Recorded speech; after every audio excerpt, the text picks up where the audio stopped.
In this video, we are going to walk through generating an application in our K2 environment from one of the three app styles provided in the app's workspace that can be accessed from the K2 workspace site. I have my web browser showing an instance of the K2 workspace site with the app's workspace open to the All Apps view. I don't have any applications created in this environment yet, so the list is empty here on the screen. On this page, I can create a new app by clicking the Create a New App button. If you do happen to have apps installed in your environment, then you will be able to add another application from the All Apps view by clicking on the New button at the top of the list. On the New App window that appears, K2 gives us the ability to create applications from templates that fall under three styles: Approval, Survey, or List Collaboration. By selecting an app template type under one of these three groups, K2 will walk you through pre-configuring that app with some of your own customizations before it's generated. In this demonstration, I'm going to create an approval style application from the document approval template. I'll select the approval templates button. Then on the next page, let's select document approval from the list of templates.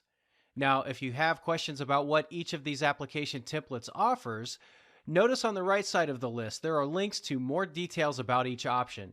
If you click on that link, you will find more information about what the app template provides. This includes description, app type, details about the workflow, and tabs that show you more information about the data objects that get created. Heading back to the Approval App Wizard page for our new app, at the top, you must enter a name for your application. Notice this is marked as a mandatory field. I'll add a name here as well as a description for good measure. With that, I'm ready to click the Next button to move on. The Details page lets you rename your main data object before creation. Consider doing this if you need to distinguish this data source from others in your environment. It is initially based on the name of your application from the previous window, but you can change it here if desired. You also have the ability to add, edit, and delete data fields to customize the application for your business needs on this page. For example, to manage values for the category lookup field at this point, you can select that field from the list, then click on the Edit button to update this field. Notice that the values in the list here are editable for this field. We'll leave this field set to the default options for now and move on to configure the workflow and a few other options. Clicking on the Next button takes us to a window where we can determine the type of workflow we want this to be. We can add additional data objects if necessary, and with this particular application template, the Options tab lets us set whether we would like to enable drafts for this instance, thus letting users save their work without having to submit a workflow. Note, the settings here may be different depending on the App Wizard template that you are working with. Back on the Workflow tab, I want to change this workflow to a two-step approval.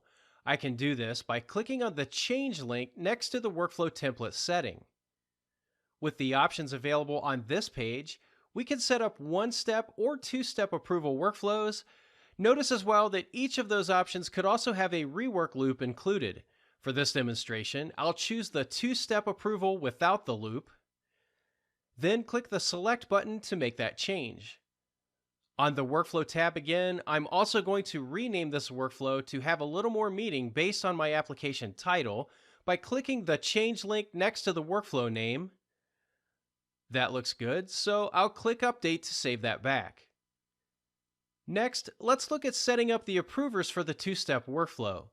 The first approval step is set to be an approver that is selected by the user filling out the submission form when they're ready to submit the document for review and start the workflow.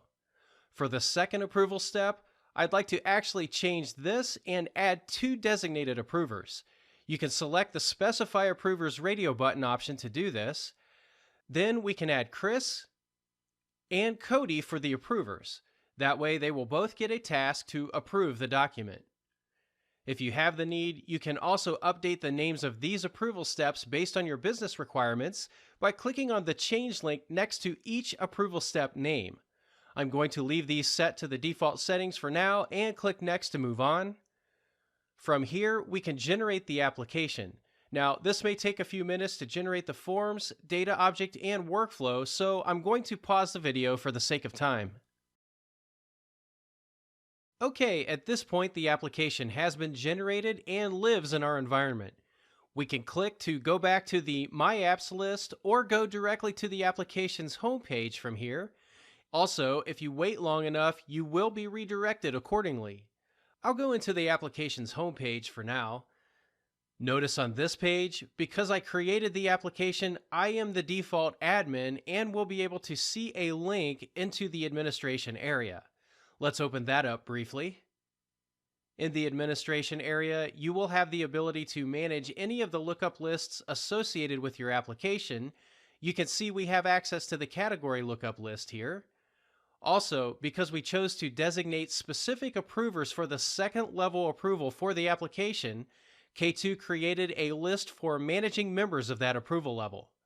Moving back up to the top of the page, notice there is also a link to go down into an area meant to manage administrators and other settings for the application. You can add other coworkers to the administrators list if necessary, and edit various other settings for the application like form sizes and titles. Notice as well, you can select to add your application to the Favorites section under the Apps workspace. I'll click this button to do this now, then in a few moments we'll take a look at where that appears. Let's go back to the home page for the application by clicking on the K2 logo in the upper left of this administration area. On this page, you will be able to see any pending items you have submitted, completed items from you, as well as a view of the K2 work list for the application. You can access reporting to look at workflow statistics and information, and finally, you can access the document approval submittal form. Your users will be able to access this application by using the URL to the home or landing page of the application. They will also be able to access it from the All Apps view and in the Favorites menu group under the Favorite Apps workspace. Your users can get to the Favorite Apps workspace by clicking on the K2 logo in the upper left of the page to open up the list of workspace options. From here, select the Favorite Apps workspace. The All Apps view will be visible when you first come into this page. Here, you can open the document approval application by double-clicking on its row or selecting it and clicking on the Launch button from the top of the list menu. Also, notice down in the lower left of the left side menu, you have a link to the document approval application appearing under the Favorites menu grouping. This is all possible because we clicked on the Add to Favorites button back in the administration area for this application. With that, you can see that the App Wizard generated applications give you the ability to step through a pre-configuration process to tailor the app before it's generated, giving you a bit more control over the application's design and behavior without the need for a major development effort.